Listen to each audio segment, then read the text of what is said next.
Okay, everyone, welcome to a very special, and as you can see, if you haven't realized by now, a very special episode of Founder Next Door. Today I have someone very special, my friend, my mentor, and someone who I've had the pleasure of learning quite a lot in the course of my business and also personal development career, none other than Dan Lok. Well, thank you, Seb. Happy to be here. I know we've been trying to do this for some time now, for months. Yes, so now I'm glad you came to the studio and visit and also give you a little tour for the new office. Yes. Yes. Yes. In fact, I was so, not to say a little shaken up when I see Dan, because he does hundreds of these shows for everyone out there. And I told him along the way, if you feel any of this is crap or BS, just stop it and tell me, cut, let's do it again. No worries, you do He fine. has every right to do that. You guys, do so. fine. You do fine. And I know that this is your new podcast, and I'm happy. I'm happy to support. I know you want to get the message out there, also for a lot of young entrepreneurs, Yes. young founders. So That's right. I'm happy to be here. Thank you, Dan. I really appreciate this. Now, guys, as you know, in this show, we always have everything unscripted. I do have, of course, my own set of questions in case I fall off, but everything is going to be unscripted, free flow, and let's get right into it. Let's do it. Let's do it. Let's do it. So my first question I'd love to ask, specifically for Dan, is what made you start Dan Lok Organization? I think our motives, my motive, changed over the years. So in the beginning, I got into business because I wanted to just make enough money to pay the bills and for survival and take care of my mom. That's how I got into business. I actually had zero interest in business at all, like none, right? Wasn't my thing. Wasn't interested in like success or money or achievement, anything like that. That was not what I wanted to do. I didn't have a whole lot of ambition, zero ambition. So first to take care of my mom, and then afterwards, when I am able to do that, then I thought, well, maybe I could make more money to be able to have a better lifestyle, right? Yes. To have the nicer things in life, the finer things in life, right? Yes. So for sure. And once I'm able to do that, then things shifted to, I would say, more to prove myself to other people. Right. So from survival really to then security to more status and success. Like now it's not just finer things in life. I want people to know that I'm successful. Right. I want people to know that I have put in the work, and it's just proof to the world because when I was getting started, as you know, right, very humble beginning, right? Yes. I had no money, couldn't speak a word of English, and had many failures in businesses, right? I was an invisible kid in school. So now I wanted to prove the world, and it's not a healthy thing because that's more ego-driven. That's more like, look at me, right, kind of thing. And that, I think, carry on for a number of years. And then later on, I found that that's actually stupid, to be ego-driven, to be like status-driven and all that. And then I shifted. So I went from survival to security, from security to success from, I believe, the next stage is significance. So now what I do is not, I want to get another car, I want to get another thing. It's more, hey, how can I utilize my gift to the highest degree, right? How could I impact more people? How could I change more lives? So that shift, I would say, over the years. So my motive, now running the company, what I do, so that would be the mission, right? That's the focus of what we do, yes. And I have personally seen this through my eyes. I mean, working together and also as a student in the earlier years, not only through your teachings, directly through programs that thousands are involved in, but also just personally hanging out with you, talking about life philosophies through martial arts, through family. Yes, you've been to my home, right? You know, we've hang out a lot together, watch movies together. Yeah. That's right.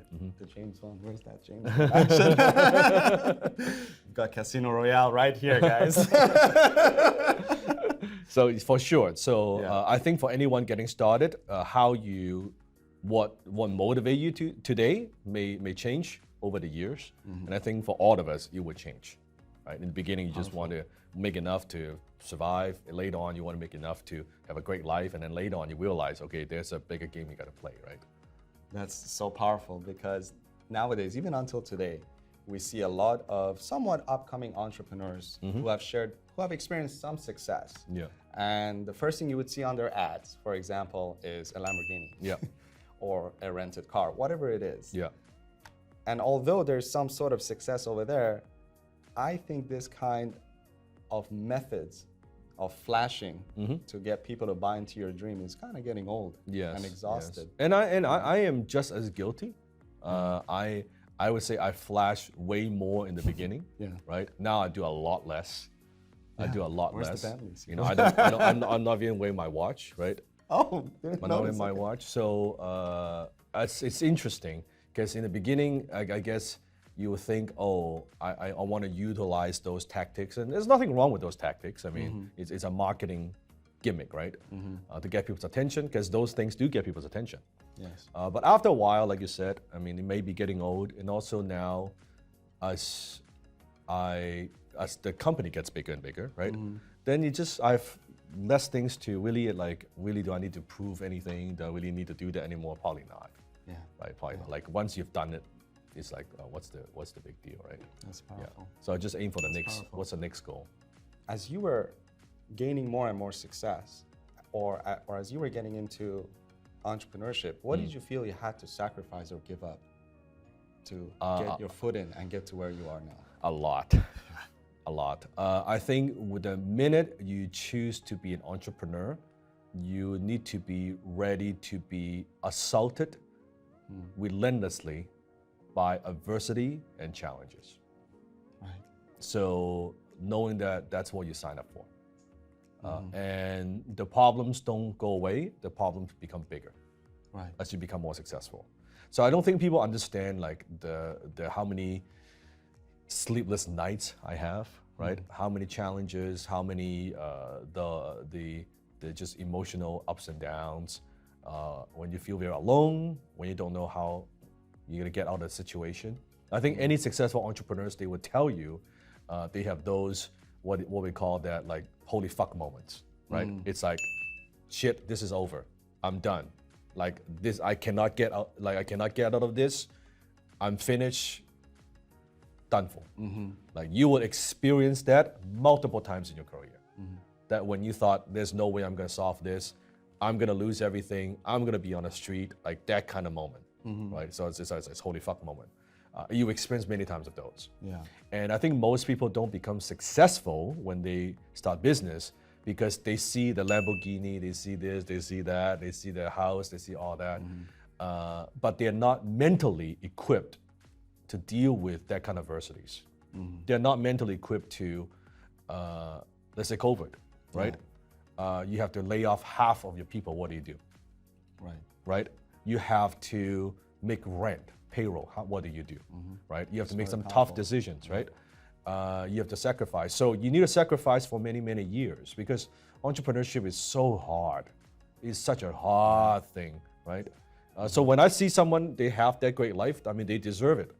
Because when most people 9 to 5, by the time like Friday they finish, entrepreneurs, you know, we just keep on going, right? We work on Saturday, we work on Sunday, we work long hours, we work in holidays, a lot, family time, all that, all gets pushed to the side. If you want to build a successful business, that's what it takes, right? Because your competitor is doing that. If you're not doing that, I mean, it's very tough to compete. So I would say it's a big price to pay. Yeah. And if you ask me today, looking back, knowing how hard it is, this is the price I have to pay, I might think twice. Really? I would think twice. I didn't think about that. No, I would think twice because if that's the sacrifice I have to make.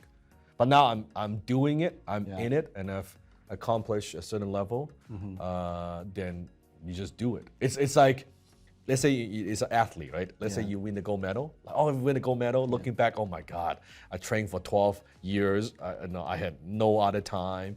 I train every day, and all like I have to, diet and all that to win the gold medal. That's right. Yeah. Looking back, it's like, wow, that's a big sacrifice. So would I have done it again? Maybe. I think I would still. Is it tough? Yes. Is it worth it? That only you can answer. Gotcha. Only you can answer. And it's even if you sacrifice, doesn't mean that you'll make it. That's the bitch. It's That's a not like, sacrifice too. that is not like, oh, I'm gonna sacrifice. If you know at the end of the tunnel, or you're gonna get the price, that's one thing. I'm asking, you gotta sacrifice, not knowing if you'll ever get there. Because most people do not get there. Right? You look at statistics, 96%, so out of 50 million businesses, small businesses, all businesses in US example, 96% don't get past $1 million. True. Yeah, that's true. So revenue, annual. So it means that even though you sacrifice, you do all of that, you pay the price, there's 96% chance that you will fail. Like just facts. Okay. Yeah. Only 4% get to 1 million. Only 0.4% ever get to 10 million. That's a small number. You just think about it. That's a tiny little number. So we're talking about playing and competing at the highest level. It's very tough. This is not watching an Instagram post, right? You know, it's like just because you watch, a boxing match doesn't mean you know how to box. Most people still think they do. It's like they're two different things. Oh, that guy can do it, like I can do it too. Yeah, good luck. No, it's not like that. It's tough. It's tougher. Whatever you think is tough, it's way tougher than you think. Let's just put it this way. Yeah. Thank you. And that's coming from Dan Lok, guys. I mean, we all talk about our sacrifices, sleepless nights, giving away the partying, but even It's nothing. established, It's nothing. right? Yeah, it's nothing. Well on to perhaps even new sacrifices. And it's harder to stay successful than to become successful. Yes. It's harder to stay successful. And right now, I'm sure you still have to face sacrifices 100%. every single day 100%. as you become even bigger. Yeah, because everything grows. The bigger you are, the more responsibilities you have, right? The tougher the decisions, the more consequences those decisions will have, because now you're affecting a lot of people, right? Right. So one wrong decision that takes a company to a certain direction that affects a lot of people's livelihood. So it's tough. And their families. And the their families, income. everybody. Yeah. Everybody's looking to you to make the right move. So when you make the right move, the right decision, you're supposed to do that, right? Of course, you're the leader of the company. You're supposed to make the right move. Very good So you get zero credit when you make the right move, okay? When you make the wrong move, you take all the blame. You take all the blame because you have to, because you're the captain of the ship. Yeah. So, and this is how it works, right? So all the credit, so if something works, all the credit goes to the team. Yeah. Something fails, all the blame goes on you. That's how this works. And the team's in the back. But you as the But figure, you is always you you. will be facing. It's always you, right? Because the leaders, you should have seen it. You should have known that. You should have saw that, right? So it's like COVID hits. Oh, the companies and the suffering. Well, if you're the owner of the business, it is your responsibility, your duty to see that and be able to have some preventions or business model shift in place ahead of the time. So no one to blame.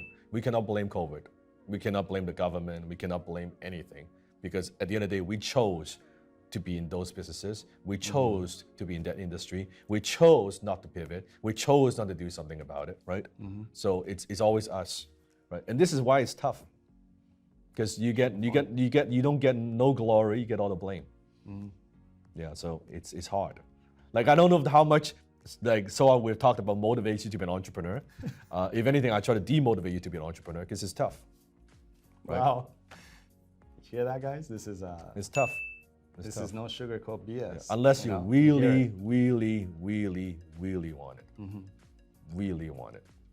And say, yeah. And knowing that 96% of chances you'll fail, and you still say, I'm gonna go for it, then it's a different story, right? I really take that personally as a lesson to me, because seeing yourself established with everything you have right now and still appreciating and knowing there's sacrifices to be made and its impact that it can have on you, even successful, it's huge.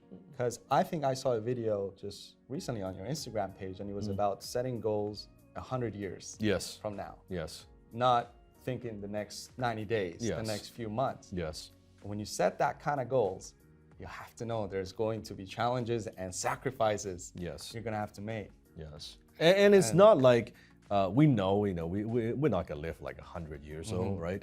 But it's thinking long term. So you see unsuccessful people, they think very short term. right? Broke people, they think 1 week, right? Or 2 weeks or 1 month, right? The more successful people, they might think every quarter, every year, right? What's my annual goal? Yes. And the more successful one, they think more 2, 3 years, 5 years, 6 years, 10 years, 20 years. They think way longer term. So they're thinking about what they're doing now, how that affects in the future. So they're okay to delay their gratification. They're okay to say, hey, you know what I'm doing feels like it's not working, but really it's working towards whatever I want to do, right? So they're okay with that. Most people, 2 weeks, they don't see results, they get discouraged. Just like your channel. Like right now, if you're launching a podcast, you're going to do a lot of episodes before you get any traction. That's right. Yeah, you're not going to do 5, you're not going to do 10, you're not going to do 20 and say, oh, this doesn't work. Well, it's not supposed to work at 20. It's supposed to work at 200, right? Like you got to think from that kind of scale, that kind of quality and quantity. Yeah, so I would say that. Thank you. Yeah. No, that's really good point. And I'm going to mark that number down. 200th episode, we'll have a very special. 200. Should we bring Dan back Yeah. every week 200. if you can? 200. 200 episodes. 200. Don't even try. Same thing with YouTube. Don't bother. If you think I'm going to upload 10 videos, don't bother. Oh my goodness. Yeah. Congratulations, by the way, on YouTube. I know off the camera, I was congratulating Dan, but we've got a couple of million added subscribers to up to about 3.4 million 3.4 million, yes. Less than 2. But again, cannot take the credit. Team. It's the team that made it work. You guys are the greatest. Team made it work. Absolutely. Yes. Absolutely. This ties into the question of our sacrifices in entrepreneurship and business. But I always love to backtrack whenever I make any mistakes in anything, in business, in life, and I think this relates to millions of entrepreneurs out there, especially today, is lessons learned from mistakes, challenges that you have faced and you've overcome, and the lessons learned from it. So this is pretty profound to me hearing from you, I believe, because of what you've gone through, but what are 3 really big challenges that you have had and have overcome them, and the lessons learned from them? Ooh, there's so many. There is a lot. Yes. It is a lot. I think in the beginning is the ability as a business person, an entrepreneur, just to be able to close sales, to sell, to communicate, so that people would want to transact with you or they want to do business with you. Not knowing how to do that was very difficult. To overcome a lot of insecurities, a lot of my own inner challenges, emotional challenges, couldn't speak a word of English, what would people think of me? I speak with an accent. To overcome that, to be able to say, hey, I'm actually an entrepreneur. The business world would take me seriously and they're willing to pay me, invest in my services and products, right? I think that's the first hurdle I have to overcome. That was very difficult, very, very difficult. I think the second one is overcoming my own ego of being driven by success and all success and not fulfillment and significance. So that's an own again, internal battle that I had to overcome. That was hard because it's much easier to be driven by ego. Because if, let's say 20 to 30 years old, my 20 to 30 years old, driven by ego because I don't need to be considerate. Because his ego is I don't give a shit. Just enjoy the easy things, drive a nice car. No, it's also you don't care about other people, which is not good. Because if it's driven by my own ego, I don't care about other people's feelings. Right? If I'm doing a deal with someone, I only care about win-lose. I don't care about win-win. I don't give a shit if he makes money. I care if I make money, right? So it was a lot of this stuff, right? A lot of this, it still comes back from insecurities though, just so you know, right? Ego-driven, and then from there, the third, which is interesting, would be to deal with fame, the price of fame. You faced quite a bit of that in Yeah, short, crazy amount of time. How to handle that? Because you cannot have success without. Okay, the same amount of admirations you'll get from people, you'll get maybe not the equal amount, but you'll get quite a bit of hate, right? Yes. So overcoming that was also quite hard. Right. Of course. About like people would talk shit about you, people would blackmail you, people would try to take advantage of you. People would all that, right? So Crazy. yeah, both. I mean, I think those would be the three things. So every level is another devil. So you might think, oh, I solved this, I'm getting traction now, good. But then you have the second set of problems you have to deal with. Yeah. Once that you deal with that, you have the third set of problems to deal with. And I'm sure there will be other problems I have to deal with in the future. So yeah, that would be the three big ones that I find. But once I overcome, of course, every single time I go to the next level, right? And that's such a good point, because even some of the problems, I feel they don't go away. You just modify yourself to deal with it and still have success, business and life go on. Yep. And I think even you have, I mean, when you're doing it by percentage, if you have, say, 3.5 million followers and you have just 1% hate you, that's how many? It's a lot of put people. That together. There's That's a lot of people. A lot of There's a lot of people. I think also Small people fraction, but people big don't number. understand, like when you talk about, oh, it's, let's say take a stadium, right? 35,000 people. Yeah. Okay. Like when you look at a stadium, holy shit, that's a lot of people. Like like a whole stadium of people. Just imagine that from different parts of the world not liking you. Suddenly you feel like, holy shit, this is a lot of people like not liking me or not. And the funny thing is, the people usually who hate you the most, they know you the least. They actually don't know anything about you. They don't know anything about you. They have never done business with you. They don't even really care about you. It's just someone talking shit. They jump into it, and everybody's got an opinion, right? But actually, they know nothing about you at all. And sometimes, in some cases, when you're a public figure, you also have people who are leveraging your name to get attention to their eyeballs, right? To eyeballs to their whatever channel, whatever platform they've got. So they have their own freaking whatever agenda that they have, right? So it's funny thing is they're attacking you. They actually don't give a shit. They attack everybody so that they get the views, they get the attention that they need, right? So nothing personal. You would feel very personal, but it's actually nothing personal, right? And I say, ignore those things. Pay attention to your customers, your clients. Ignore those things, because no one actually gives a shit about critics. And no critics ever become successful. Forget it, because critics, they spend all their time on defaming people, negativity and all that, instead of focusing on building something. People like that never become successful. They always be stuck behind, as a keyboard warrior. They always be stuck, living in the basement with the mom, right? Like they never build anything. Right? Because in life, I think we play two games. You play the success game, which you build something, or you play the status game. So the status game is quick for a lot of people, for trolls and haters, because it's very hard to build something. It's fucking hard to build something. It's way easier to tear someone down. Okay? So it's like the minute they tear you down, it elevates their status without any work, without any effort, right? So let's say a movie critic. That's why even I watch movies I hate, you will never see me go online and critique a movie. Because unless I can make a movie like that, I have no right to criticize it. Interesting. That's how I see it, right? Yeah. So unless you go make fucking one, you go make one. You go make a movie, right? I can't do that, so I'm not gonna criticize. I would never criticize something I cannot do, right? So I don't, right? Even I don't like it, I think it's a waste of time. It's okay, but I don't criticize it. So for them, because when they criticize it, it's so easy to type, oh, I don't like this movie, it sucks, blah, blah, blah, blah, blah, right? All this stuff is an instant status boost. So it's a dopamine kick for them. To bring someone. Yeah, I put, oh, you think you're Steven Spielberg, your movie sucks, right?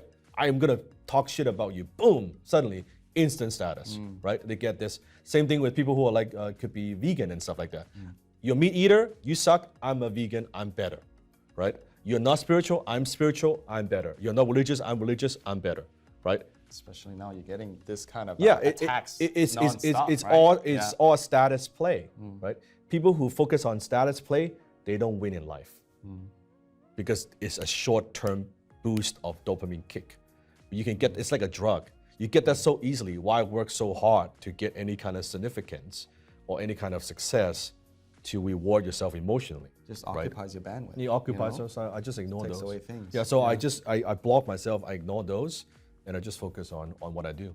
And at the end of the day, the funny thing is, and this is a realization I have, they actually, all the trolls and haters, they have very, very, very little power over you.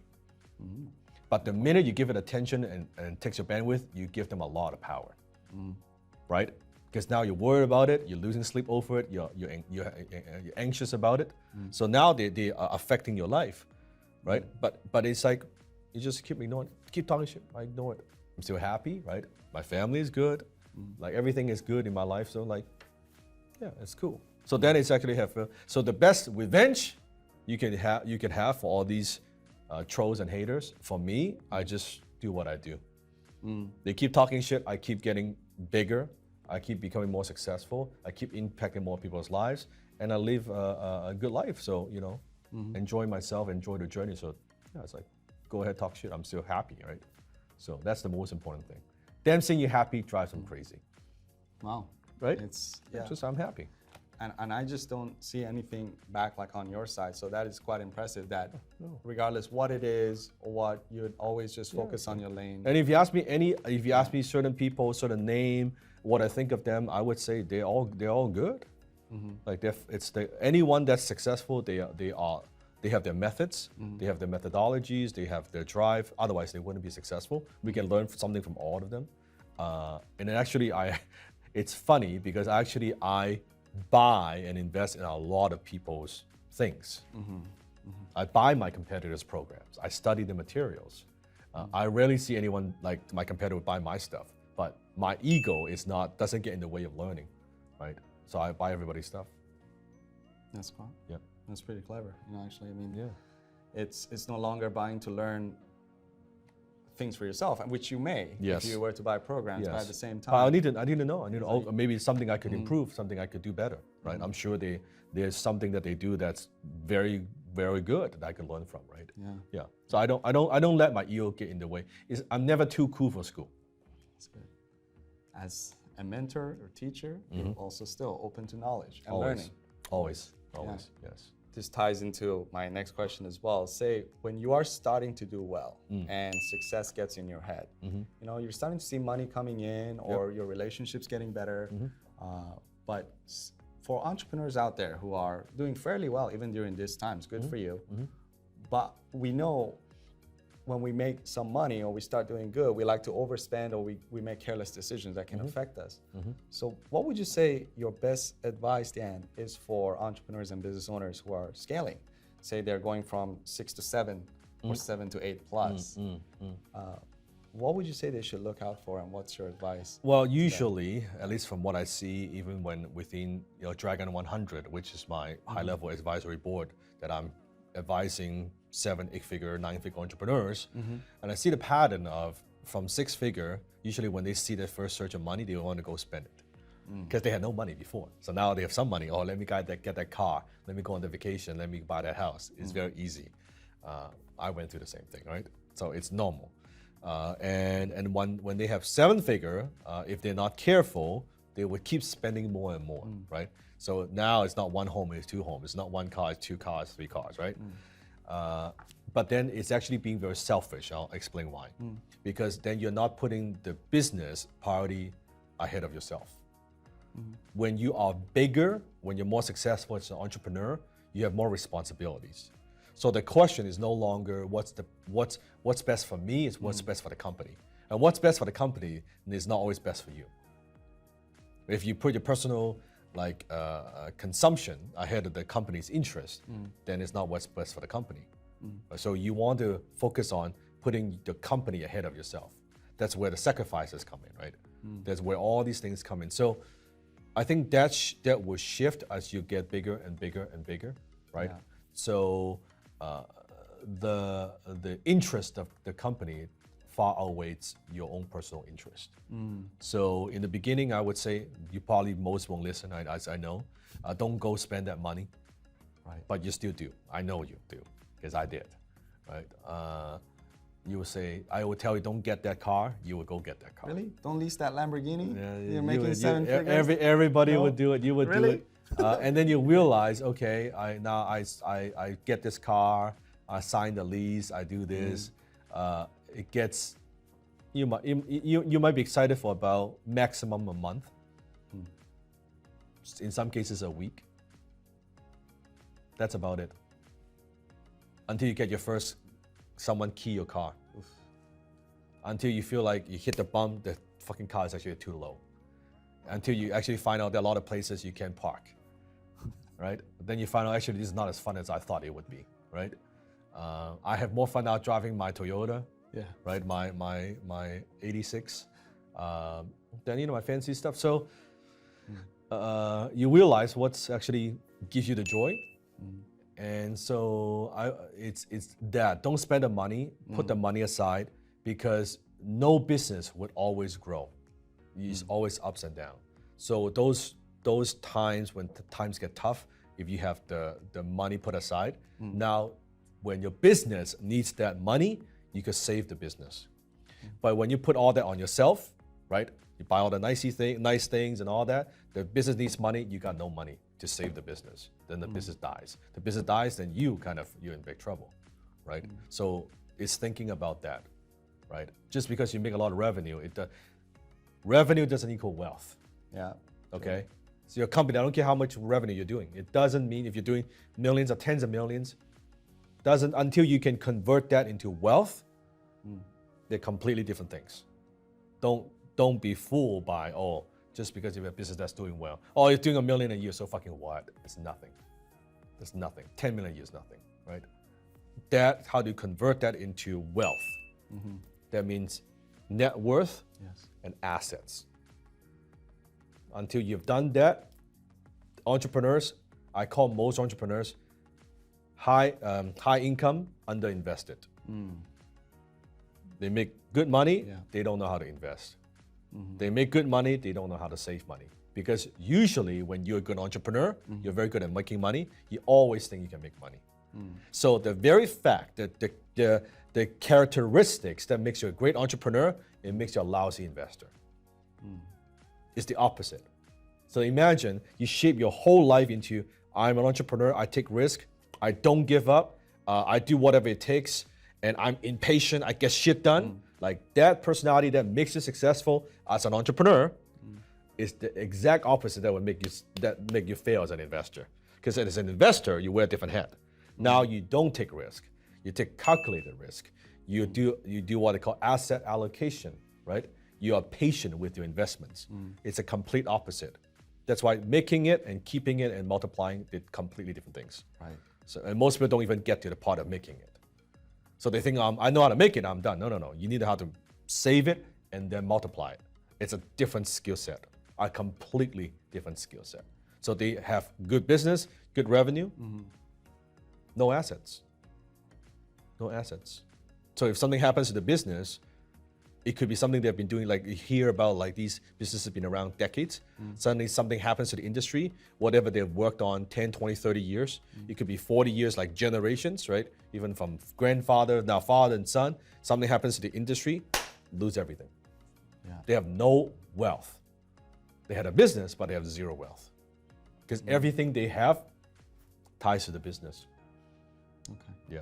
So many people think when, let's say, they're going from 6 to 7, especially that's a very tough one. I feel. Very tough. I personally feel very because tough. Very tough. that is where you know if you're going to succeed or fail. I've learned, and you talk about this too, in the concept of different concepts. The wealth triangle was one that really hits me a lot. But do you think someone, obviously we know, don't go buying that car or go crazy on the spending. Don't. A lot of people get tempted to straight away consider themselves a bigger organization just in that mark, for example, and go spending on team, equipment and everything. Do you recommend spending that way or still? No, that's good. Keep doing what you're doing. That's good because you're expanding, you're investing in the business to go to the next level, right? So invest in the business, but not personal consumption. Okay. You can do a little bit, like you reward yourself. You should. When does the rewards come in? Just like go have the nice dinner, nice trip. Just don't do anything that's a big commitment, like a house or a car. That's a big freaking commitment, right? Go to dinner, get that nice, steak, $100, sure, right? Don't go buy that car for like, $200K. Just don't do that. Yeah. But I know you won't listen. You still do it because you need to get out of the system. I know that, right? But if you don't do it, you would actually save yourself a lot of time. Because after you do that, you'll realize, I guarantee you, after a period of time, it's stupid, I shouldn't have done that. Now you go back to being a responsible entrepreneur, a responsible founder, right? But that, you lose a few years of that. That's a pretty good point. Right? I know you still do it. Yeah. I don't blame you. It's tough because I see it all. Some people, I mean, mostly in the marketing world at least, I see online because I'm heavily involved in that myself personally. I see people just either get more creative with their ads or their message out to the world by tripling their ad spend, for example, or by getting that car. We talked about this concept and using it to advertise their business. So in that way, as long as it's for the business, do you still recommend going crazy on ad spends? If it's producing a return, if it's a prop, right? It has this purpose. And if you want to justify it that way, you could. I mean, it's up to you, right? If you want to justify it that way. But there are many ways you can make the ads successful without, right? And wouldn't you get a better return if you can do without, right? You spend less money, you get more money out. So it's up to you, really. I mean, if that's the market you sell to and it works, great, right? Nothing wrong with that. I go with what works. I go with what works, right? And now, of course, with my own brand and marketing, I need to do less and less of that stuff. I don't really need to do that anymore. But I have creative ways of creating ads, but I don't really need to show stuff anymore, right? Yeah. And I'm less interested in having them focus on that anyway. Right. Yeah. Right. And right now you still believe, and this is what I'm getting, less rewards as you're scaling, more into the business. Yes. That's okay. That's okay. Because even if you fail, you're okay. You put aside some money, you're okay, right? Yeah. Yeah. And that's also, see, so entrepreneurship, it's about delayed gratification, and it's also about tenacity. But it's a long game. Just know it's a long game. So you might ask, so when do I reward myself? Yeah. Right? When the hell does that happen? Right? You can reward yourself a little bit throughout the whole journey. That's fine.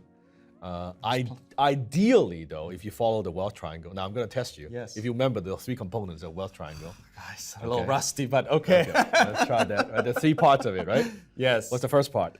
First part is high income skill. Yes, and what is high income skill? So high income skill is a skill that you develop through programs or courses to make you money or build some skills. Correct. Yes. And you're offering to the marketplace your skill set in exchange for money, right? And then you have the scalable business, which is kind of what we're talking about, the conversation we're having today, right? It's scalable business, not like a traditional business where you can scale without a whole lot of infrastructure, okay? A software business, right? It could be a digital agency. It could be an influencer business, right? Online training, right? That's a very scalable business. And then you have high return investments, right? So you have scalable business and they have high return investments. And I define high return investments as investments that will provide you with 10% return year in and year out, okay? So really, you might not like the answer, but I'm just talking about, I'm teaching you how to build wealth. You got to develop your high income skills. Now, here's the thing. A lot of my students, they develop the high income skills, they make the money, they go spend the money. Right? Like they I know that. Oh, I close a sale, boom, like, oh, I make 2K, boom, I'm gonna spend that money, right? Easy, I get that, right? And they stay there. Now, you don't always have to scale, you don't always have to have a scalable business, I wanna be clear. You could do very well with high income skills with just an investment attached to it, okay? So what you want to do, if this is the formula for wealth, high income skills convert your income into investments. Yes. You only spend the money from the next step, from the investments. So don't kill the golden goose that lays the egg. You eat the egg, you don't kill the golden goose. So then when you're living off the interest of the dividends or whatever investments that you do. So example, let's say you make the money, buy a piece of real estate that produces cash flow. That rent, spend whatever the hell you want. Okay? That positive cash flow, because you have an asset that's appreciating and you would get that rent every single month. The money, take that, go buy that Lamborghini. Because that interest, if that covers your Lamborghini payments, even the Lamborghini gets old and it's retired, whatever, you still have an asset. So rich people live off the interest of the assets. Poor people live off income, right? So you need to go one more layer. That's when you can spend whatever the hell you want. So then what happens is, as I am example in my case, skill. So I'm working on my skills, my earning abilities, capability improving every year. Right? I want to be able to earn more with my capabilities. And I want to take more of that money, put into businesses or investments, right? And from the investments, then I can go and spend. So then when I spend, there's no guilt because my businesses are making money, my investment are making money, I'm making money because I'm improving my skill sets and learning all the time. So then it's not an issue. But no one talks about this and no one talks about the investment piece. So as an entrepreneur, you need to convert that revenue into investments. From investments, then you can spend. Go buy that fancy car, go buy that fancy house, but don't take the revenue. Yeah. That is not good, right? That's not good. But it takes more skill. It takes more skill. So like you see, like I'm in the studio. Yeah. I have some toys. I do. Literally, I have toys, right? We'll do a short montage. Yeah, after. like I'll eventually have like toys, right? But I'm not using my high income skills, the money from that to buy the toys. I use the investment money to buy the toys. So it's fine. This is, yeah.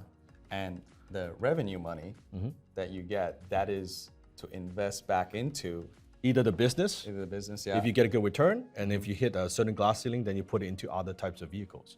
Could be stocks, could be real estate, could be other businesses, right? But you want to go through one more layer.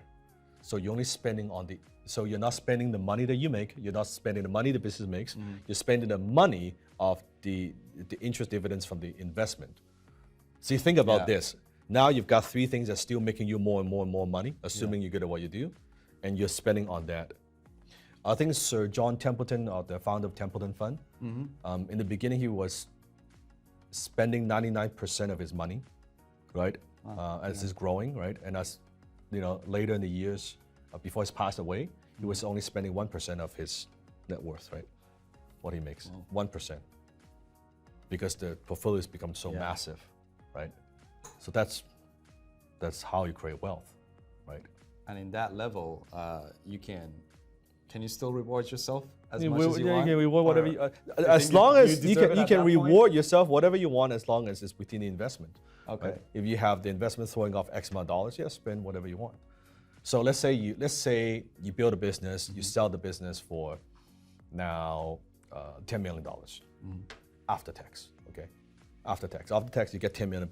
You put in the bank, you're able to get a 10% interest. So you have $1 million you could spend. Even if after tax you got to pay money on that, you still have a lot of money to spend. That money every year, the interest, spend whatever the hell you want. That's okay. That's the difference. Yeah. Right? Now even let's say it depends on the country that you're in, but let's say you have after tax you still have whatever $500,000, $600K. It is an effort to spend $600K a year. You think, it's so easy. No, it's not. Trust me. A lot of people think, millionaire, but actually when you break it down, certain lifestyles, you don't even need that. No, you don't need that. Yeah. You could go get, you want to have that. What do you like to eat, Seb? I know you like meat. I went a little vegan last year. Oh, no, that's good. But okay. Now 10% meat. I'm not going to be a fraud on this, so guys. what would be the best meal that you could treat yourself? The best meal? On the meat side, doesn't matter, like whatever it is. I'll take a Wagyu beef steak. Okay. And how much would that cost? Anywhere from, in a restaurant, $200 to $300. Okay, $200 to $300. What if you have that every damn day? I'll get tired of it. Yeah. So once a week is good? Would you say like that's great. Yeah, that's great. Pretty balling, yeah. Okay, so the Wagyu beef, that is what? So let's say $1,000 per month, right? Even you have it every single week, that's like $12,000 a year. Okay. Let's say the interest, it's $600,000 all said and done. Yeah. So you still have a lot of money left. True. Okay, you still have a lot. So you go get that car, let's say you get a nice car. How about give you a $3,000 a month like lease? That get you pretty much, that gets you all, whatever sports car you want, pretty much, okay? So $3K, that's only $36,000 a year. So you've got the car, you've got the Wagyu beef, what else you got? The penthouse. Okay, the penthouse, Yeah. okay. Penthouse is expensive. Okay. But let's say you get Like a a 3-bedroom condo. you know, let's go that way. Let's say for a bachelor. Let's say how about 10K a month? Let's say 10K a month. Oh, yeah, okay, that's so $120,000 a year. What else you got? What else you want? Let's say fancy clothing. Okay, so Yeah. you want to get fancy? How fancy? Like suits, nice Sure. suits. Okay. Tailor-made suits. So how about $2,500? Let's say 3K. How many suits do you want? 3 a month at least. Okay, 3 a month. Okay, so that's whatever 10K. 10K a month you're spending on suits. Okay, so in a year you have a lot of suits, 30, 40 suits, right? Yeah, maybe not even need that much. But Right, yeah. maybe 10 suits. Okay. Really, do we need 30? Let's say if you get it even one a month, Yeah. that's like 12 suits. You need a pretty decent sized closet for that. You interchange it, so 12 suits. It's not a lot. What else? You still have hundreds of thousands of dollars. How about get a massage every week? Oh, of course. Okay, yes, let's forgot get a about massage that. every Spa week. and self-care, you know. Okay, Self-care. let's say lock another 20K. What else you need? Wow, that's really fancy spa work. Yeah. Okay, what else do you need? Travels. Okay, so say the best hotel, Peninsula, Ritz-Carlton, right? Yeah. Let's say first class, right? Depends on how many days. You still have a lot of money left. What else do you need? You have the suits. You're eating Wagyu beef. You're getting massage. You have the house. You have the car. You're staying in the best hotel. What else? You still have a lot of money. Entertainment, I guess. Okay, like what? Entertainment at this point would be Netflix. Netflix and Danflix. You know, like what else do you need? Danflix Right, and chill. Netflix is cheap. You know. Netflix. Maybe you know. Recently, I've picked up just going to the golf range and just golfing away. Okay, It can be an expensive hobby. It could be, yeah. You know? How much of a year you gonna spend on that? Maybe 50K. Okay, 50K. Okay. You know, just So basic stuff. so we've done like the house and all that stuff, right? You see, you still have money left at It's 600K, all under 500. Yeah. right? Yeah. And you look at those numbers, you realize, okay, 600 is a lot to spend. Actually, it takes effort. And what happens is, when you have that Wagyu beef, by the second month, you're like, I'm good. I don't really want this every week. I might have this every 2 months. It's too oily, it's too much, right? The suits, after the second, third, fifth, 10th one, you're like, how many freaking suits do I need? I already have my whole closet of, right? All the things that you thought it's massage, it's good, you know, go get a massage, right? So then it's actually your spending of the personal consumption for personal pleasure, you would see. So money is an interesting thing. After a certain amount of money, the pleasure that money gives you actually greatly diminishes. After a certain point, right? Because one car is great, 5 cars is a bitch, Yeah. okay? Because you don't drive it, you gotta take care of it, the battery's dead, right? You can't drive it. 1 house is good, 3 houses is stupid, right? Because now you got people take care of it, you don't even live there, right? Like all that stuff. So a lot of stuff that you think I need that much, actually you don't need that much. From my experience, for most people, if you're making really, realistically, 6-figure, let's say 200K, 250K a year, you live a very good life. Like all the stuff that you want, you have more. I'm not talking about buying something super, super crazy. Your life is very comfortable, right? After a while, after that, if you want, it just becomes bigger things, bigger toys. You know, but it really doesn't bring you that much more satisfaction. That's why the value of money diminishes when it comes to personal pressure, right? Pleasure. So 1 watch is good. Do you really need 10 watches? For some, maybe, if you love collecting watches, but you know, for most people, like, yeah, 1 watch is cool. You know, so now I could eat those, but like my personal spending is so little, you won't even believe it. Impressive. It's so like I was calculating because now we because COVID, we don't cook as much, we're ordering, right? So Jenny and I, we calculated my weekly food spending, right? Interesting. Okay. $250 a week. Wow. So $1,000 a month I spend on food. Wow. Okay. Other fixed expenses, let's not factor that in. But really, I'm lucky. I really don't spend that much. For 2, that's for you and Jay. Yeah, me and Jenny. Because the wealthier you become, the healthier you eat. Yeah. Right? So then you actually don't eat a lot of those a not healthy thing, right? You might have indulged a little bit, I could eat the wagyu beef every damn week, every day if I want to, but I'm not gonna do that. Like I might have that like once every 6 months, right? It's that kind of thing, right? You're not gonna do that. So what I'm trying to say, what I'm teaching you here is knowing, okay, you actually don't need as much to live a great life, and use that money and invest so that you could have the freedom and have the money working for you. That's what you want to get to. You don't need as much. So that sell a $10 million business is actually not crazy, right? Yeah. So that's what I'm talking about. When you can spend the money, it's a long answer, but that's when you can spend the money. You spend the money however you want when it's money, interest, dividends from an investments. This is a very good point. I love how you broke it down for me. You asked me these questions about suits, wagyu beef, fashion, and you broke it down. After 1-2 months, you'll be done. You get tired of it. Suits you would get. You get tired of it. You get tired of wagyu beef. You get, a lot of stuff you get tired of. It's like then you shift in your mind when I talked about to success or significance.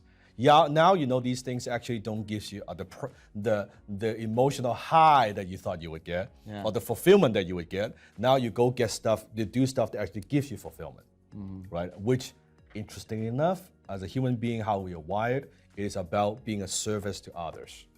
Right. That's the only way you get fulfillment, contribution. Then you play that game. Now, what's interesting is, as a human being, how the society works, how the marketplace works. The more contribution you make, the more success you get. Right. So you get actually more success, more prosperity, more abundance. So now it becomes a very positive cycle because you're getting fulfillment, but at the same time you're getting more success, but you're not really you're not after that anymore, right? Like how many suits, like I like to get suits, right? I like expensive suits, I like Tom Ford, right? Oh yes. So now I've got more Tom Ford in my home, literally, than a fucking Tom Ford store. No joke, right? How many suits do I need? And now, like, if I work from home most of the time, I don't even wear one a week, whatever it might be. Yeah. I can't wear them all. Like, I have more jackets and all that shit than I can wear till I'm 65. So like now it's like I've got my personal shopper from Tom Ford and stuff. It sends me messages like, I don't want to buy this shit. I mean, I can't even wear the ones I have. What do I need it for? Right? And I buy the shoes, and then we're organizing it. I'm like, I haven't even seen when did I get these shoes? And when I don't even pay attention to it, like I don't really care. But I'm like, it's nice, it's there. If I want to wear it, I could. Yeah. But I have more stuff that I could wear. I don't really need to buy new things. I could wear for a long, long time. And usually they're very high qualities, right? Yeah. Like a good jacket I can wear actually for like many years. So that's great. So then now you can't spend money on those things either. So your priority shifts. So you play a different game. Now you're like, okay, forget that shit. What's the game I want to play? And it's a game of contribution, because that game never ends. And I know, Dan, you're very big on impact. Yes. And is that what you are focusing on right now? And when you say contribution? I want to say impact, but impact is such a cliche word. Okay. Like where people say that, oh, I want to impact a lot of people, right? It is that, but it's not solely that. Because I think internally there's still there's an external motivation, there's internal motivation that we want to impact the world, but how do we do that? The way to do that is you have to grow yourself. You have to become a better person. When I say a better skilled, better equipped, everything, right? So I think it's this self-growth game that we are playing. So as I taught you, right? We're becoming a better version of ourselves so we can make the impact. Yeah. The impact is like afterwards. But this growth game, right? As I shared with you, like you in the office, right? We're looking at the award and stuff like that. I say, no, like we want to build a bigger organization because I want to see what is my potential. How high is high? Not for those things. It's like, if I could do that, could I actually do it? So it's more that kind of game. It's more that kind of. You can build a $1 million business, okay? Can you build a $5 million business? Can you build a $10 million business? Can you build a $20 million business? Can you build a $100 million business? Can you build a $1 billion business? That's the game, right? It's not so much those things. Right. Yeah. Sifu Dan, I want to ask, over the course of these years that you have done you've been involved in multiple different business ventures such as consulting, some would say an online influencer, as you call it, an entrepreneur investor. What would you say that right now where you are, we all have our problems, of course, inside, but on the outside we appear successful. But if you could go back when you were building everything, what would you have done differently? Or would you do anything differently? Would you say, no, everything happened, it was great, it's fantastic? No, I've done a lot of things differently. I would have wished that I would put in more effort into team building and leadership and those skill sets. Because I believe I'm a very strong marketer. I'm a very strong closer. Sales and marketing, that's my strong suits, right? Everybody knows that. What I realize is, I think pretty much any company that is over $3 million, let's say $3 million a year revenue, all the issues you will experience are going to be people issues.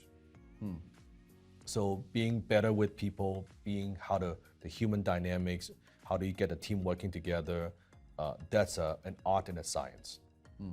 I would wish I learned more about that, but at the same time, you can't really learn that from a book. You kind of have to experience it. So, but I wish I would have been smarter with those decisions. We would be better. Then it wouldn't have to, because I built it more in the beginning, more like, hey, just a group of people, my students, we build something, right? But then as we get bigger, we need to introduce structure, right? We need to introduce more systems in place. So those things are different. So, but I didn't know a lot of those things, and now I've learned a lot of those things, and I'm teaching a lot of entrepreneurs on how to do those things, so they don't have to make the same mistakes.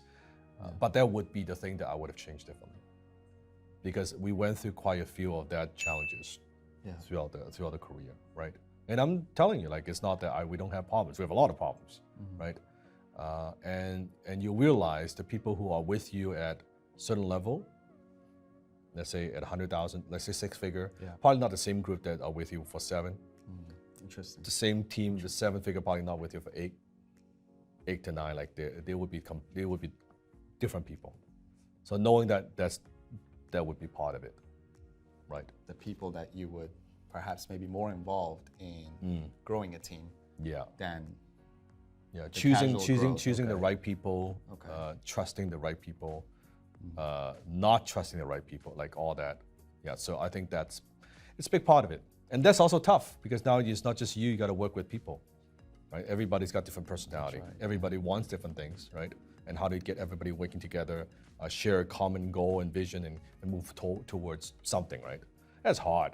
That's a hard thing to do.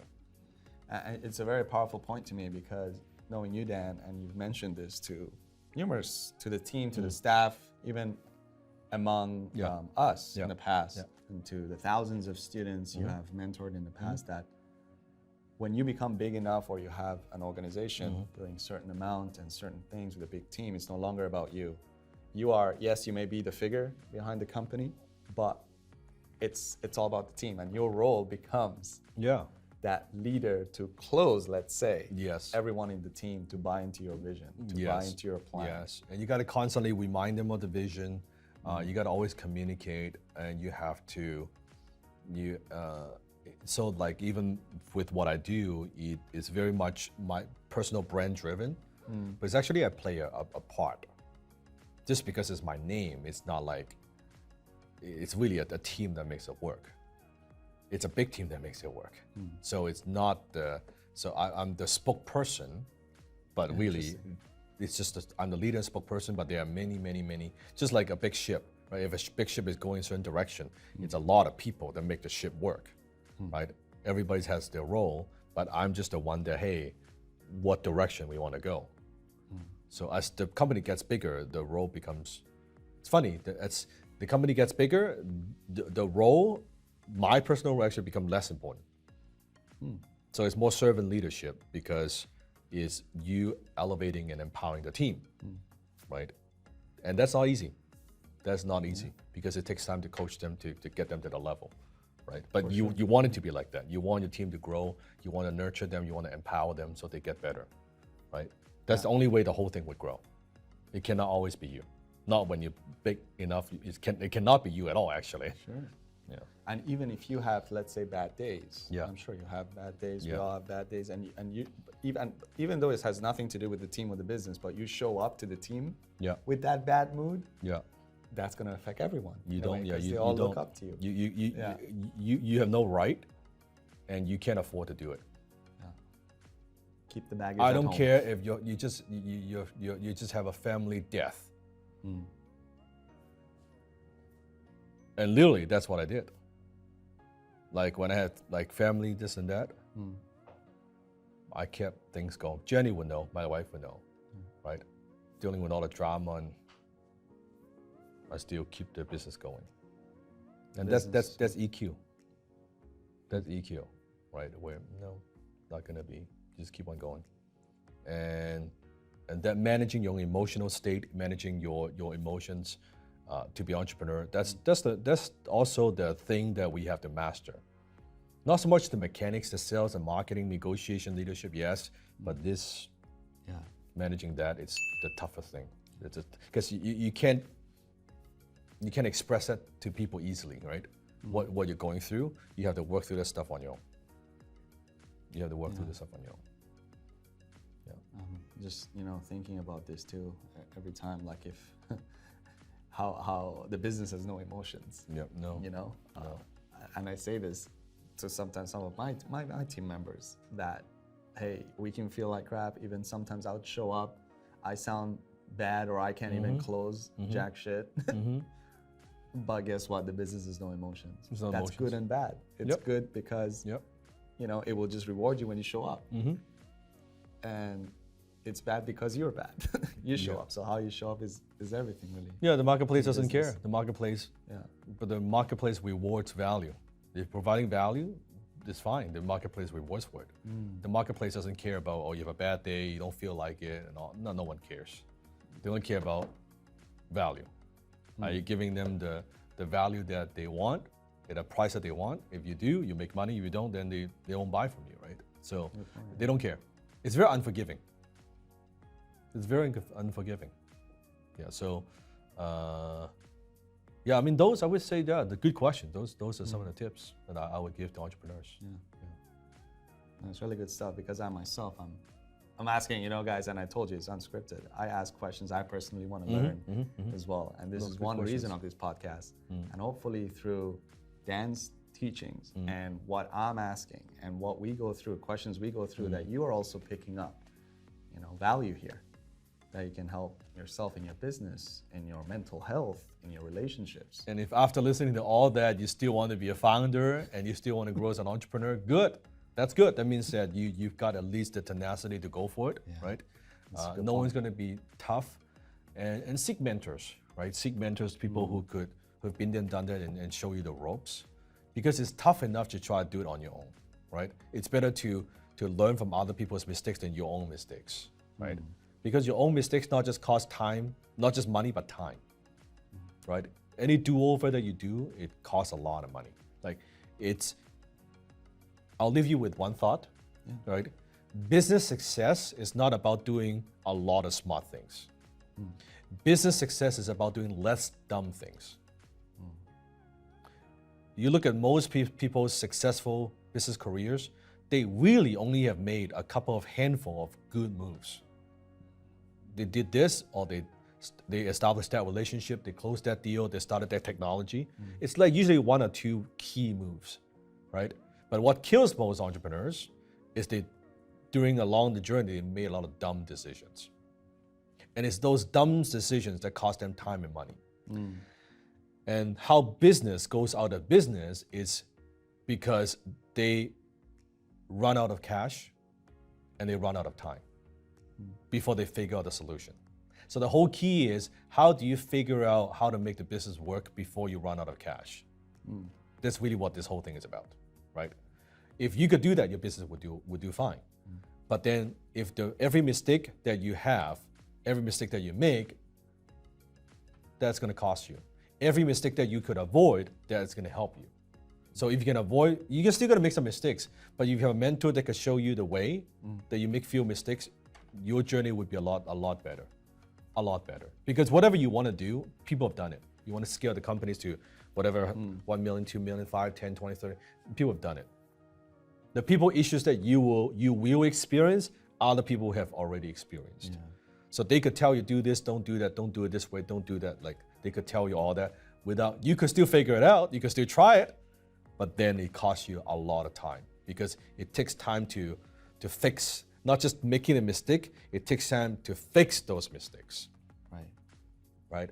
And when a business, it could be like one bad hire that's toxic to the team, that you can get rid of that person, let's say in 3-4 months, that lingering effect could last like 6 months or a year. That's true. Okay, so that's a long time, right? And what if you have a few bad hires? Now you're dealing with a lot of stuff that's happening, right? But if you can have someone that can tell you, hey, actually watch out for that, don't do that, don't hire that, like, oh, great. You don't need to make those mistakes. So I would say find a mentor. Same thing with me. As I'm growing, I talk to mentors, build much bigger company, and ask them, hey, how do you do it? How do you grow that? How do you manage your team? How do you manage your executive team? Yeah. Right? I want to know. So I ask them. I don't try to figure it out. Right? I still make mistakes even if I ask. Right? So that's very interesting. And Dan himself has mentors, right? All the time. All the time. Yeah. If you haven't been following on social, obviously you should. And when you do, you will see that there are videos and content that Dan covers with his mentors and how important it is to have a form of leadership in your own life and your business. And the shortcut to that is through mentors. Yes. Yes. In every form. Yes. All areas of your life. Yeah.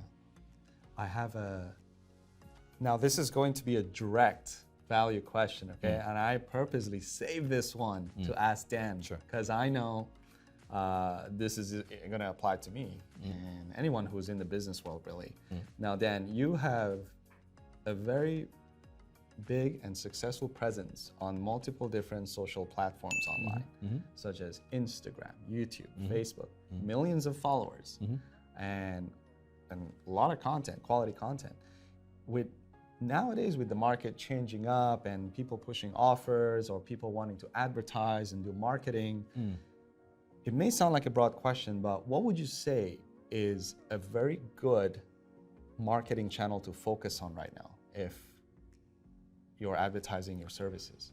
You want to, if you are getting started, you need to focus on platform that would actually produce a return. Okay, so there are platforms that is what I call, it could be a money play, it could be a money play, I mean acquiring customers, or influencer play. Okay, so in this case, a podcast is an influencer play. It's an influence play because it takes a lot longer to get traction, to get a customer in, whatever offer that you've got. On the other hand, if you're doing a Facebook pay ads, that's a much more direct thing. Hey, I'm running ads, I'm selling what I've got, right? That's a money play. So in the beginning, you want to focus a lot of these kind of cash, upfront, how you can get a return kind of a platform. Versus doing, because you could be doing a blog, you could be doing a podcast, you could be doing Instagram, you could be doing all this stuff. But how does it translate into revenue and income? You need a very direct path. So it's not about building the vanity, numbers of, oh, I have X amount of followers. Who cares, right? It's not about that. So I would say in the beginning of your career, you focus on platform that could produce a return. You want a return. You don't want something, well, I'll keep doing this. Maybe in 2 years, I might get a customer. No, you're doing whatever you're doing. You're not getting a customer in 30 days. You gotta shift, change, do something, right? So sometimes, let's say I'm selling a service. Let's say, give me an example. What do you want to sell? digital marketing services, say Facebook ad lead gen. Okay, so let's say that's the service I'm selling, right? I'm not going to focus on Instagram because Instagram, how many of those people would be qualified to buy their services? It's not my focus, right? Would I be doing some Facebook ad? Probably, right? Would I be publishing content on LinkedIn to build my authority? Probably, but that's still influence play. What I would do is I would just do what I call co-video pitch. You make a video. First, I'll find my top list of the 50, 100 people that I want to work with. These are my ideal clients. You got to know their profiles, right? And then I would make a video and pitch each one of them that's customized. Interesting. And then get the phone and I close them. Doesn't cost any money, right? So let's say if you are, let's say I'm you. Okay, I'm pitching me, for example, right? Hey Dan, this is Zap, right? I've been following you for a long time. You don't know me, and I would show like actually screenshot. Actually, I do Facebook lead generation, like I'm doing my selfie video, right? So, Facebook lead generation for business owners. I know you're big on social media, and you probably already have a team. I get that, right? But what we specialize in is actually driving more webinar leads, example. Okay, that's what I do. And I could see, I look at your webinar, I've studied your work very thoroughly. I think there are a couple of things I could add value. I can help you with what you do. If you are willing, book a time with me. I'm more than happy to show you a whole bunch of things that I have done ahead of the time and just to deliver value. If after the call you find that we can do some business, great, right? But I just want to add value and connect with you. Boom. I will do you do 100 of these, you're going to get some response, right? That's right. Right? You don't need fancy followers, don't need any of that stuff. It's about solving a problem for a very particular audience, right? That's what I would do. It's very direct. You don't need a podcast for that. Yeah. You don't need anything for that, right? That's really good. Because that's not even using any of the platforms. It's just directly having maybe some email a platform? Yeah. Right? Right. It's LinkedIn and connecting as a platform. Yeah. It doesn't mean you got to publish content. I don't mean don't publish content. I'm very big on publishing content, but that's an influence play. You need to have in the beginning. You want to do the cash play, so you get money coming in first. Like before you do anything, if you're less like getting started, what you need to do is you need to sell. Right. Don't get fancy. Don't get all like sell. Don't need flashy content, crazy stuff. Sell. Just sell. You can sell all the way to hundreds of thousands, even a million. Sell. Don't do any of that stuff. You don't need it. Because you'll be spending a lot of time doing a whole bunch of stuff and you look at that. Does it actually produce a return? Do I actually make money doing this? Does this bring in customers? Right? It's very easy to be fooled by it doesn't bring in customers and why the hell am I even doing it? Right? So I would say, that could be one way to do it. Right? That's great. Because right now, especially, you hear about different platforms. I know on Facebook, people bash on that platform and just say, oh, Facebook's shutting down all accounts. It's a useless platform, or YouTube even. Now I'm hearing YouTube bashes too. My question is, where do you advertise? Okay, it's not YouTube, it's not Google, it's not Facebook. Then tell me how are you growing your business, right? Give me a good answer.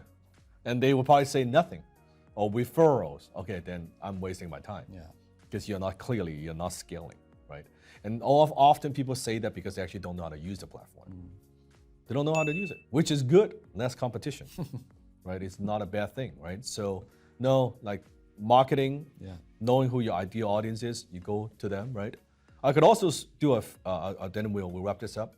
We can also do a switch of, let's say I offer digital marketing service to lead gen for a certain industry. Okay. Let's say to a dentist. Nice. Dentist got money, they're willing to spend money. Let's say I can do that for them. Okay. What I would do is I would do the podcast, not for content. I would do the podcast as a way to get entrance. So you're a dentist, I would have a podcast called Dental whatever, Success, whatever it is, okay? The host of this show happens to own a digital marketing agency for dentists. Because if I contact dentists and say, hey, do you want to buy digital marketing services? They're like, no, right? Hey, you know what? I am the host of this podcast that interview the top dentists in the country, right? I would like to interview you. Oh, no problem, I will do that. And I've already interviewed your colleagues, so and so and so and so. Great. Get them on the show, you spend 30 minutes with them, bond, create connections. Afterwards, develop a relationship. They will be asking you, hey, What do you do? Actually, I happens to be generating leads for dentists. Oh, how do you do that? You book a different time to do the demo call, and then you close sales that way. I'll use it to lead generation. That's great. Yeah. Great strategy. See, every channel, even It's how you do it. It's how you do it. It's how you do it. It's not the channel. There are people who make millions from YouTube. There are people who make zero from YouTube, right? So it's not the platform. It's always how you approach the platform. Yeah. And on YouTube, for example, now again, I'm intrigued getting into the woods on this. You mentioned, Dan, that your followers don't matter. And that's a good point because you can have 30 million or you can have 10,000. Yeah. But if you hit the 10,000 Yeah. with your offers Yeah. and your message a lot better and you bring value, Yep. that is going to convert more. One of my students, Gary Wong, he has a local real estate agent, right? He has a channel. The channel is very small. It's not even, but locally, that alone, it's a top realtor, six-figure a year, that right? makes sense. Right? Because he only needs people who are looking for certain types of houses locally in Vancouver. That doesn't need to be a big audience. Right. It could be a few hundred subscribers. That channel would do just fine, right? You're not trying to compete with the world. So don't think that just the you need, local, don't think, oh, I need tens of thousands, hundreds of thousands, millions of people. You don't need that at all. Not at all, right? You could have a fair few group of people that like you, know you, can do business with you. That's all you need. Same thing with the Instagram, right? If you're selling to a very particular crowd. What you don't want is try to sell to everybody. Yeah. Right? You got to narrow it down. Yeah. Be the specialist, Yes. not the generalist. Yes, be the specialist. That's correct. Yes. Now, this has been an absolute pleasure. I want to give this opportunity to our audience to find out if anyone wants to get a hold of you in case you can't find a way to get a hold of Dan online. Just go to the what's website, the best way? danlok.com, danlok.com. They can search me online. And then from there, they can connect with us on all the social media. Okay. Yeah. That's perfect. Well, I wouldn't want to say it's a end of the show for us, but you've seen. I hope I can have you back with us someday soon. Dan, it's been a pleasure. Again, this has been also an honor to have you with me on this show. You got it. Thank you very much, and Welcome. see you soon and talk to you soon. See you soon. Take care.